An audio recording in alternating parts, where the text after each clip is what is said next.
The alarm rang before sunrise, but he was already awake.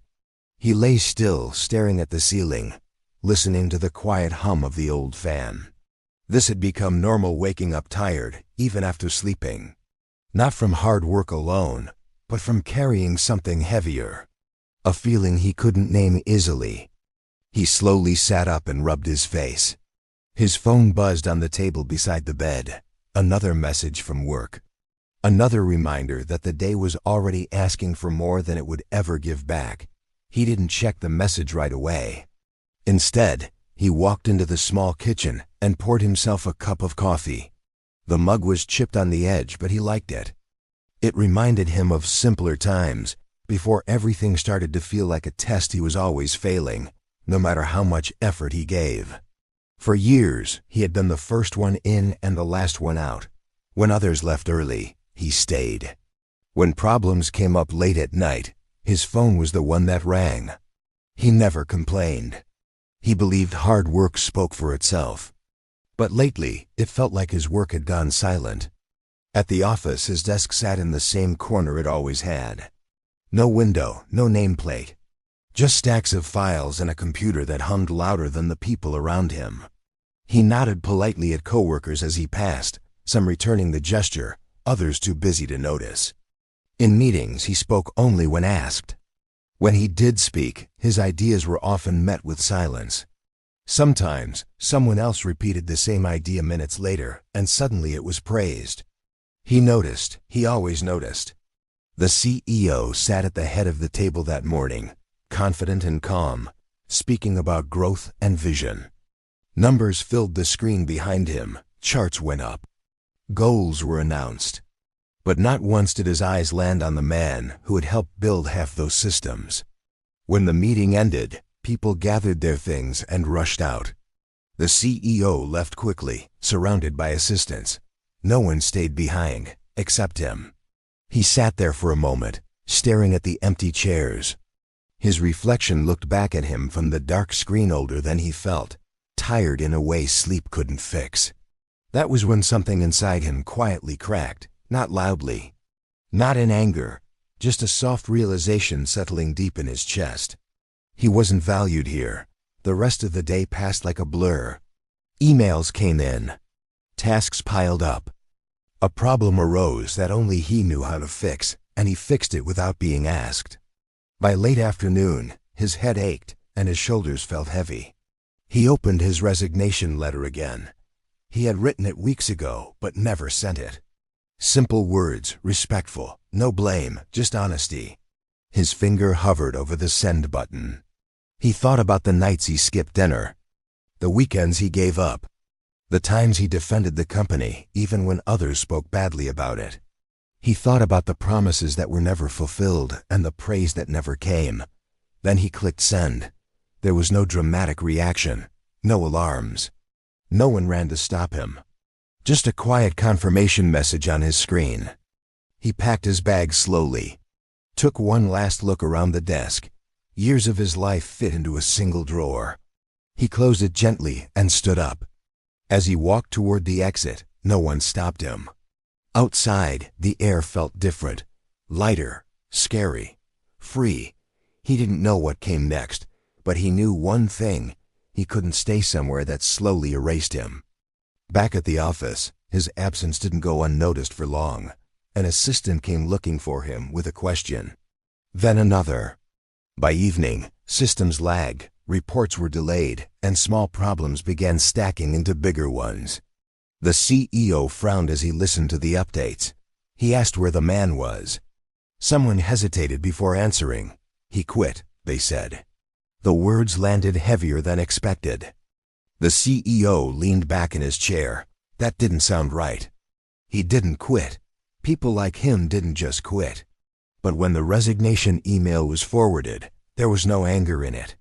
No threats, just a disappointment wrapped in calm words. For the first time in a long while, the CEO felt something unfamiliar, regret. Meanwhile, the man sat on his couch at home, staring at the wall. His phone lay face down beside him. He hadn't told many people. Didn't want advice. Didn't want pity. He just wanted peace. There was a knock at the door. He frowned, checking the time. It was late. He wasn't expecting anyone. Slowly, he stood and walked toward the door. Another knock followed, firm, but hesitant. He opened the door and froze. Standing there, breathing hard, stood the one person he never expected to see outside the office. His CEO. The confident posture was gone. No assistance. No authority in his voice. Just a man standing awkwardly on a doorstep, holding regret in his eyes. For a long moment, neither of them spoke. Then the CEO finally broke the silence. "I shouldn't be here," he said quietly. "But I can't pretend this didn't matter." The man stared at him, heart pounding, unsure what to feel. The story had only just begun. He didn't step aside right away. The door stayed half open, his hand still resting on the edge as if closing it might be easier than facing what stood in front of him. The CEO cleared his throat. "May I come in?" he asked, his voice lower than usual. The man hesitated, then slowly moved aside. He didn't say yes, but he didn't say no either. Inside, the apartment was modest. Clean, quiet, and honest. No signs of luxury, no signs of struggle either. Just a place someone lived carefully in. The CEO glanced around, noticing the small details. The worn couch, the folded blanket, the bookshelf filled with practical books. "I won't stay long," the CEO said, still standing. I needed to see you."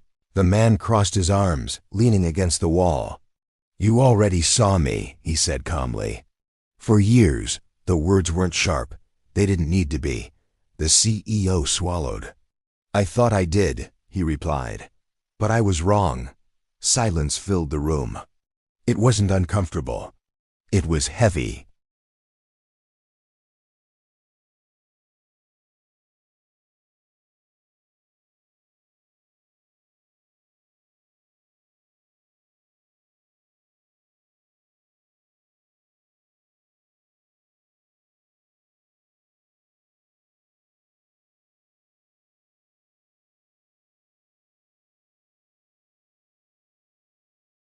By mid-afternoon, frustration turned into concern.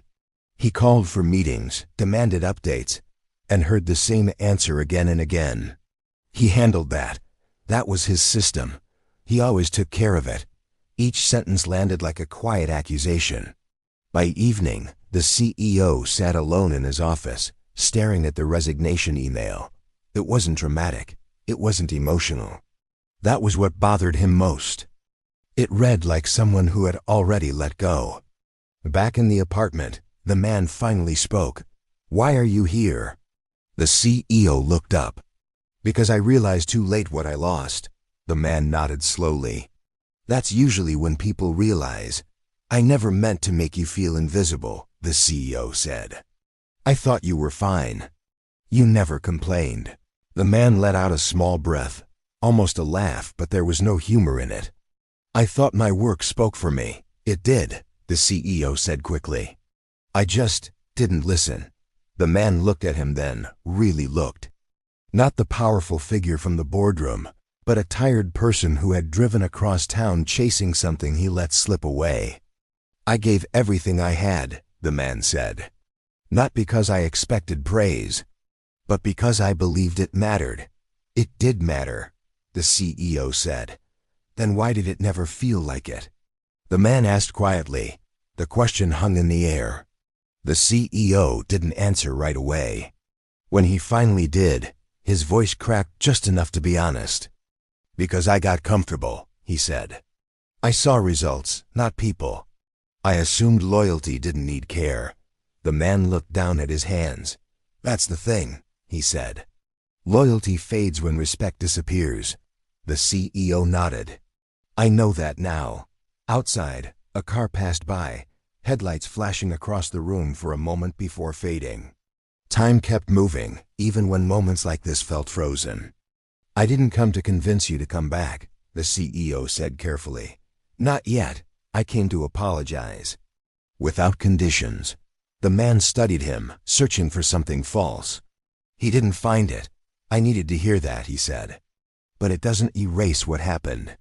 I wouldn't expect it to, the CEO replied. Another pause. What happens now? The man asked. The CEO took a slow breath.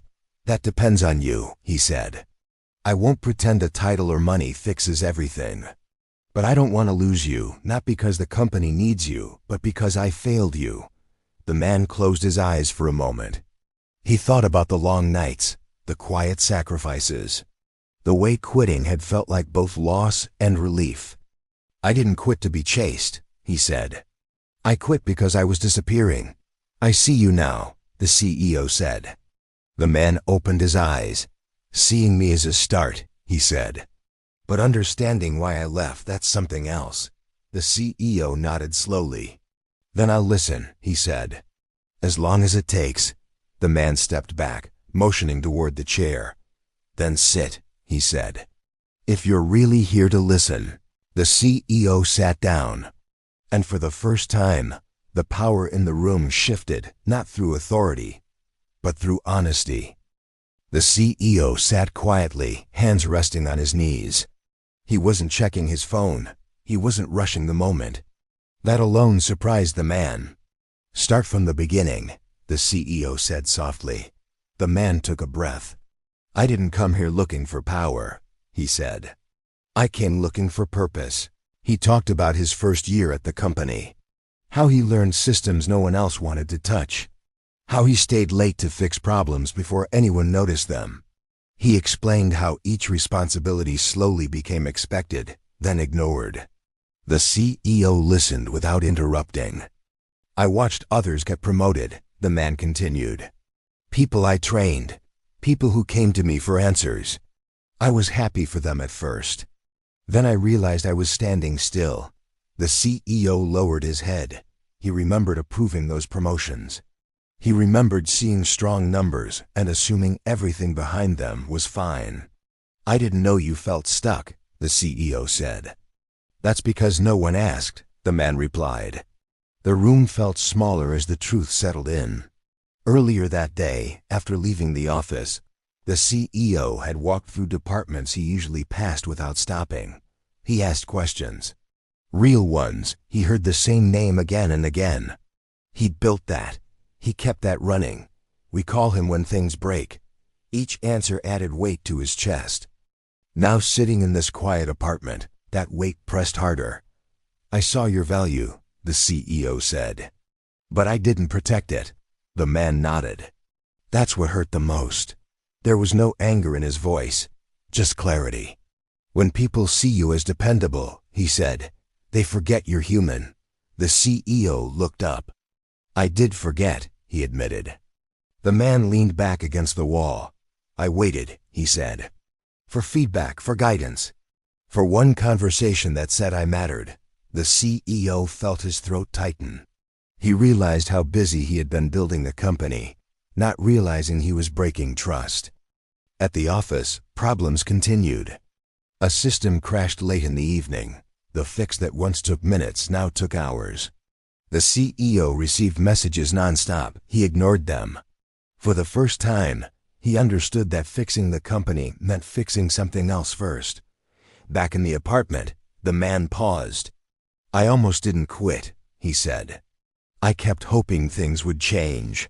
What made you finally leave? The CEO asked. The man looked toward the window. The day I solved a problem that saved the company thousands, he said. And the credit went to someone else. The CEO's eyes closed. He remembered that meeting. He remembered praising the wrong person. I should have corrected that, the CEO said. Yes, the man replied. But you didn't. Silence followed. I don't hate you, the man added. I just couldn't keep shrinking. The CEO felt something break inside him, not guilt alone, but responsibility. I failed as a leader, he said quietly. The man didn't respond right away. Outside, the city hummed, unaware of the shift happening inside this small room. I don't need an apology to survive, the man said. I needed it to heal. The CEO nodded. Then let me do that much. The man studied him. Why now? He asked. Why show up when I'm already gone? Because I finally felt the silence you left behind, the CEO said. The man let out a slow breath. Sometimes absence speaks louder than effort. I know, the CEO replied. He stood up slowly. I won't push you, he said. But I want you to know something. The man met his eyes. I don't want you back as you were, the CEO said.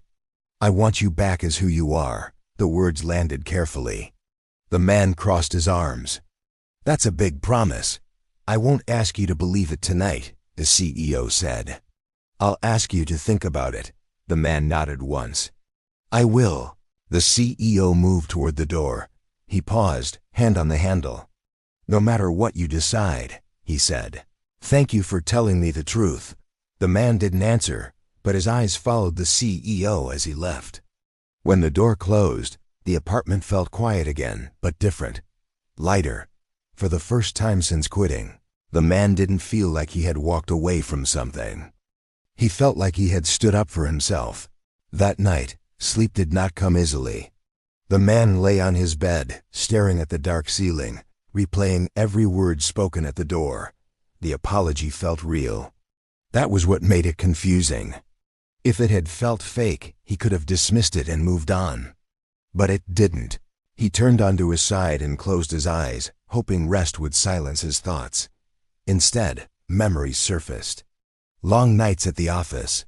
Quiet pride when things worked because of him. The slow pain of being overlooked. By morning, he felt drained but calm. He made breakfast and ate slowly, reminding himself that he had chosen peace for a reason. One conversation did not erase years of neglect. Still, something had shifted. Not hope, clarity. At the office, the CEO arrived earlier than usual. The building felt different without the man there.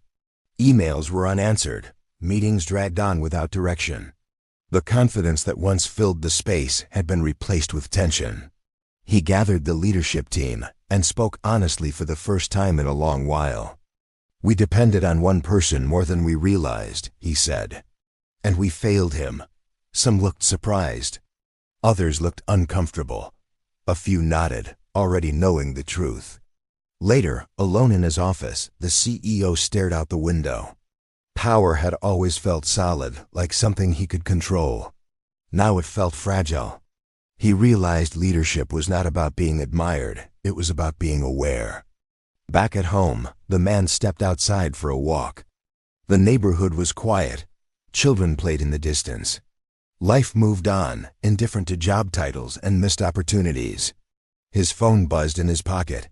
A message from the CEO. No pressure. No demands, just one line. I meant what I said. Take your time. He stared at the screen for a moment, then slipped the phone back into his pocket without replying. He wasn't ready. Later that day, a former coworker stopped by. They had always been kind, careful with words. I heard you left, they said gently. Yes, the man replied. The coworker hesitated. Things aren't the same without you, he nodded. They won't be. But that doesn't mean I should go back. The coworker smiled sadly. I wish I'd spoken up more. The man met their eyes. Sometimes silence feels safer, he said. Until it costs too much. That evening he sat alone again, thinking not about the company, but about himself. He asked questions he had avoided for years. What did he want? What did respect look like to him? What lines would he never cross again? He realized quitting hadn't been an ending. It had been a pause. Across town, the CEO sat at his desk late into the night. He reviewed past decisions, not to defend them, but to understand them.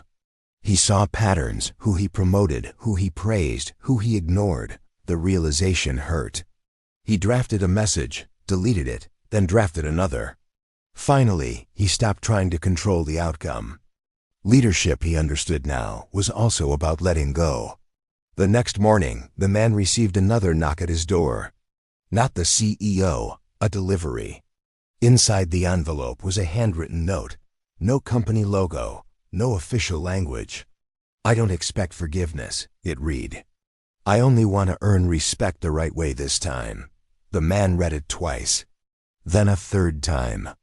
He sat down, holding the paper carefully, as if it could tear under the weight of his thoughts.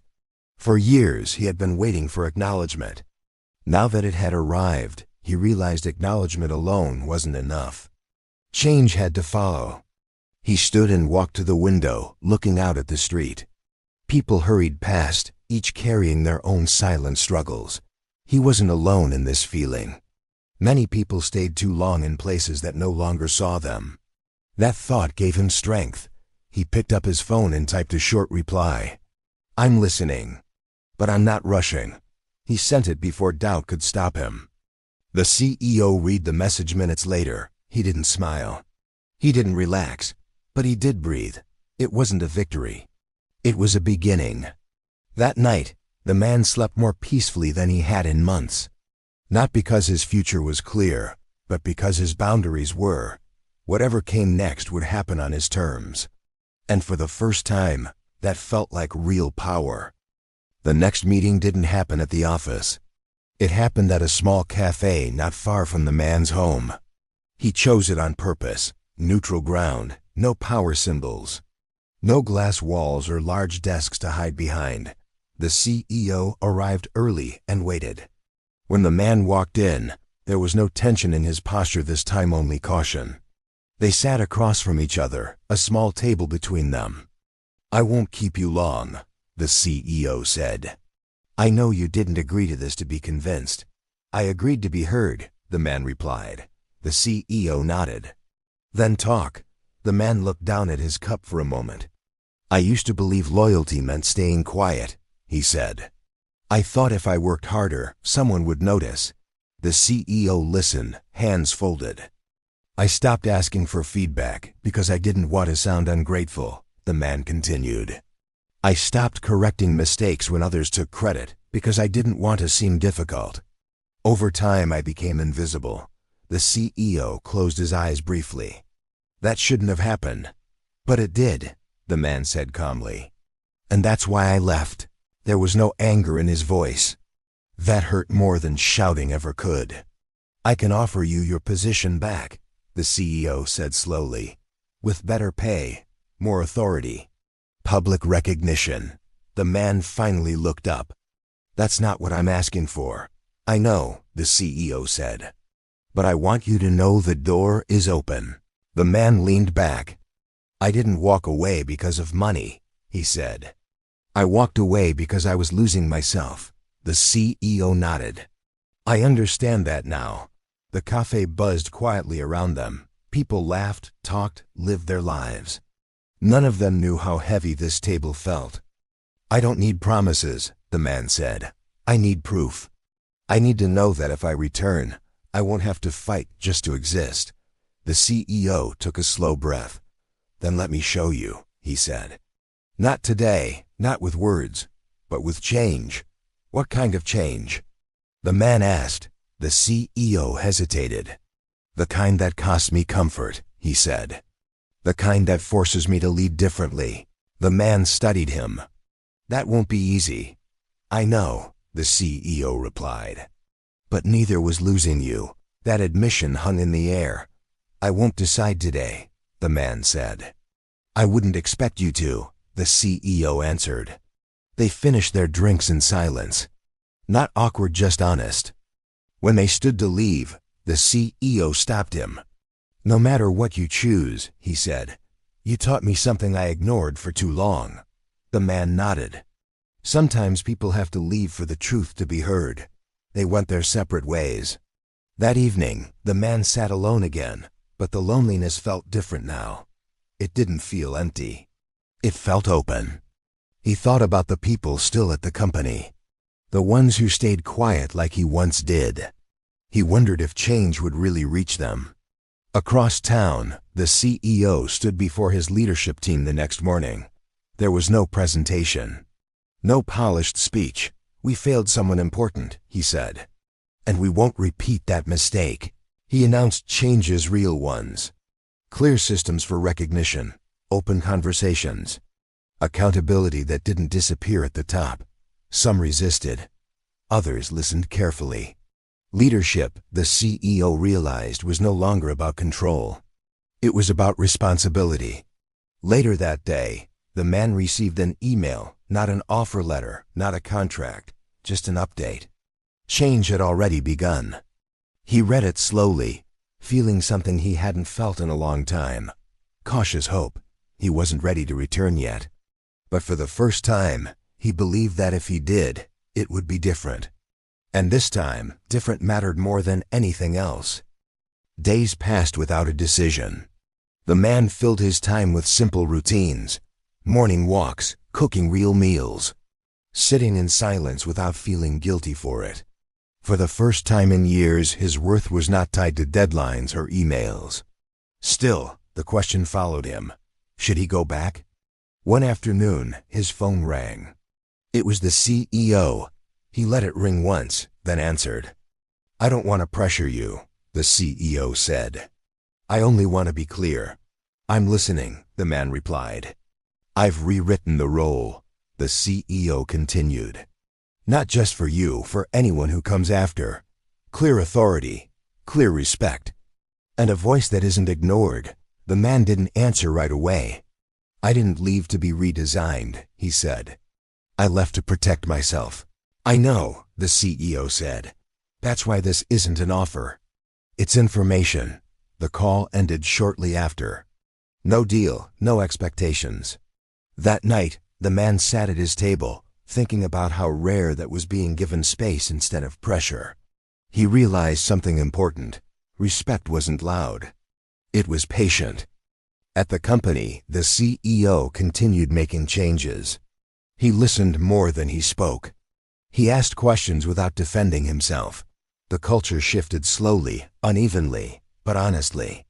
Some people didn't like it. When control disappears, discomfort follows. Back at home, the man wrote down what he needed if he ever returned. Not demands, boundaries, time, trust, clear recognition. Room to say no. He folded the paper and put it away. Across town, the CEO did the same. He wrote down what he feared losing if the man didn't come back. Not profits.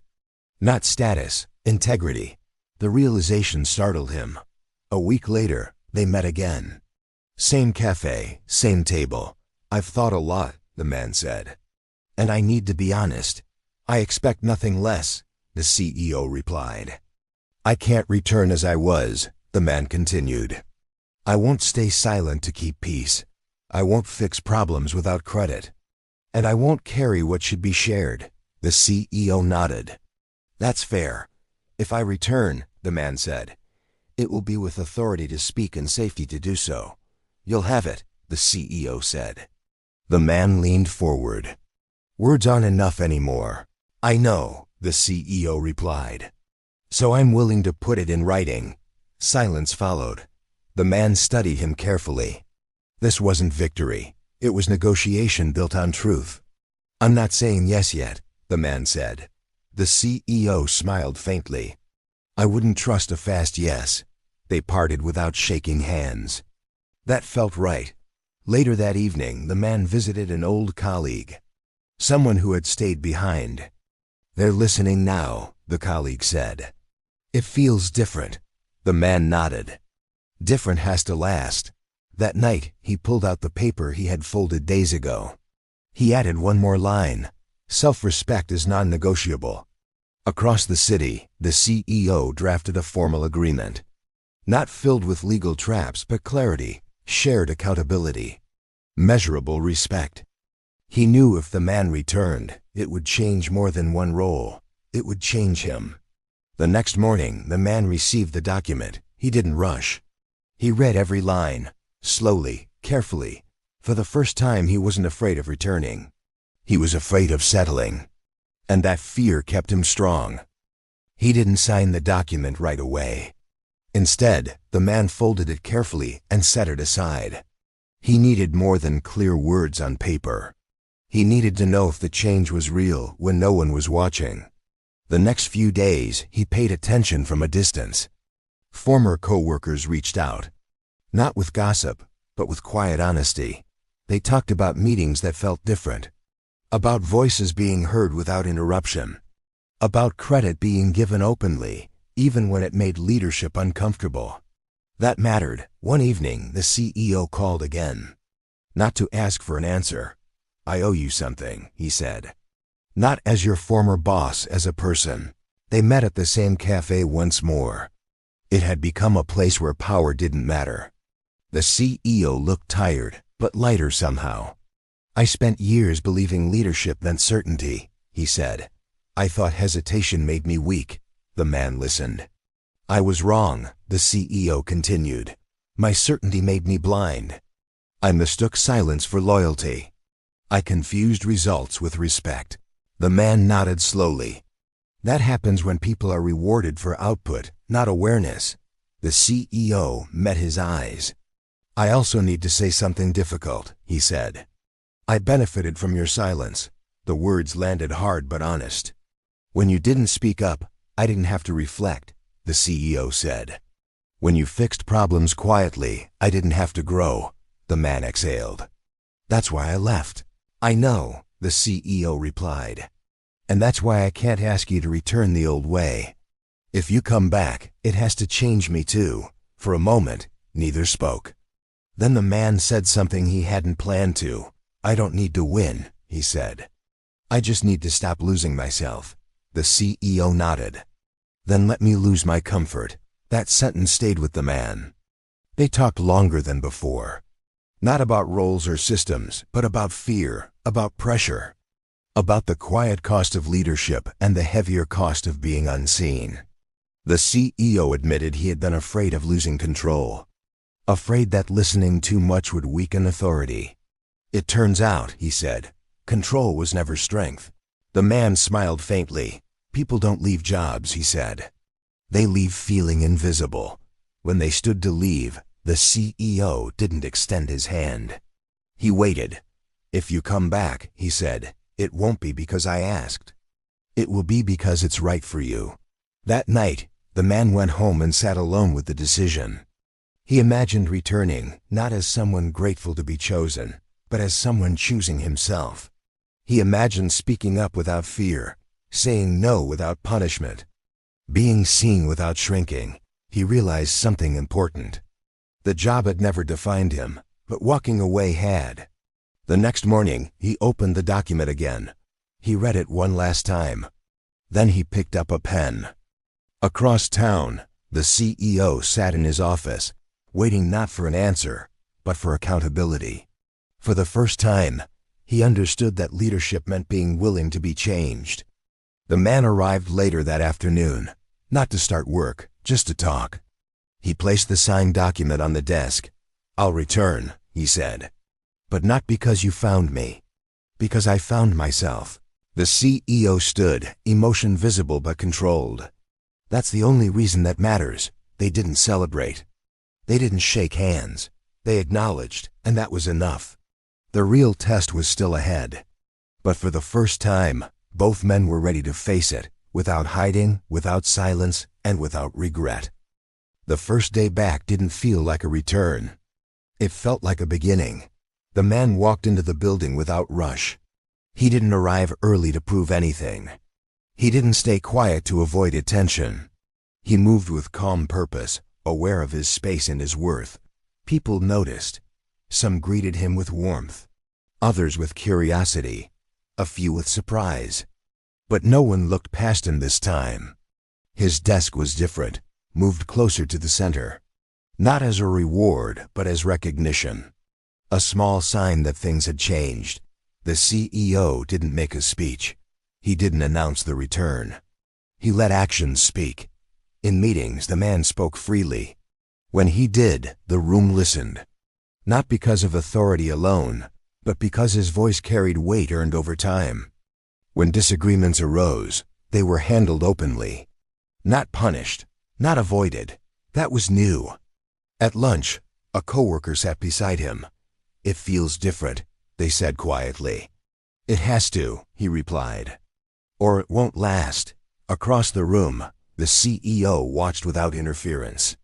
Leadership, he had learned, was about trust, not presence. Over the next weeks, boundaries were tested. Old habits don't disappear quietly.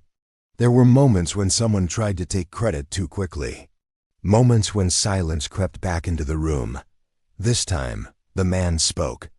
And this time, he was supported. The CEO backed him publicly, corrected mistakes openly, shared responsibility instead of shifting it. Not everyone was comfortable with that. Change always reveals resistance. One afternoon, the man was called into the CEO's office, not for correction, but reflection. "I'm losing people," the CEO said honestly. "Not everyone grows when the ground shifts," the man replied. "I know," the CEO said. "But I'd rather lose comfort than integrity." The words felt real because they cost something. The man nodded. That's leadership. Outside the office, others noticed the shift. Conversations became clearer. Expectations became fairer. Mistakes were discussed, not buried. The man found himself mentoring younger employees, not from a place of authority but understanding. He told them what he had learned the hard way. Speak before silence becomes a habit. They listened. At home, life felt balanced again. He slept better, ate better, laughed more. His worth no longer lived only at work. One evening, he received a message from the CEO. "Thank you for holding the line," it read. He didn't reply right away. Gratitude didn't need confirmation. Weeks passed. The company stabilized not because everything was perfect, but because it was honest. One afternoon, during a meeting, a junior employee challenged an idea respectfully. The room paused. The CEO smiled. The man noticed. That moment mattered. After the meeting, the CEO approached him. "This is what I hoped for," he said. "Not loyalty, courage." The man nodded. It took leaving to build it. That evening, as the office emptied, the man sat at his desk reflecting. He hadn't returned to reclaim something lost. He had returned to protect something gained. Self-respect. He packed up and left on time. Outside, the city felt the same. But he was different. He knew now that worth doesn't come from being needed. It comes from being seen, and being willing to walk away when you are not. The hardest lesson had already been learned. The rest was just living it. Time passed, not in big moments, but in steady changes. The man settled into his role without needing to prove anything. He worked with focus, not fear. When problems came, he faced them openly. When credit was due, it was shared honestly. People noticed. Not because he demanded attention, but because he no longer disappeared. New systems took root. Conversations became easier. Mistakes were discussed instead of hidden. The company wasn't perfect, but it was healthier. The CEO changed too. He listened more than he spoke. He asked questions without preparing defenses. When he made mistakes, he admitted them publicly. That didn't weaken his authority. It strengthened it. One afternoon, the man overheard a quiet conversation near the break room. "He's the reason I didn't quit," someone said. He paused, then kept walking. That was enough. At home, his life felt balanced. He no longer carried work into the quiet hours. Evenings belonged to rest. Weekends belonged to living. His worth was no longer measured by exhaustion.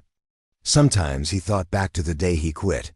The fear, the doubt, the silence that followed. Walking away had felt like loss.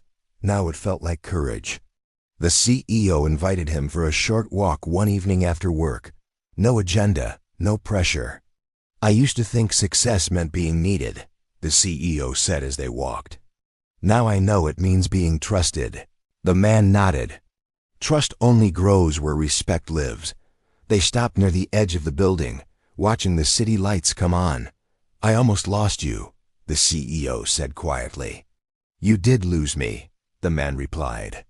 "That's why this worked." The CEO smiled slightly. "You're right." They stood in silence, not awkward, not tense. Just honest. Weeks later, a new employee joined the team, young, quiet, talented. The man noticed how often they stayed late, how rarely they spoke in meetings. He invited them for coffee. "You don't have to disappear to belong here," he said gently. The words surprised them. He realized then that his story wasn't just his anymore. It was a reminder. The company continued forward, not because one man stayed, but because many people learned they didn't have to shrink.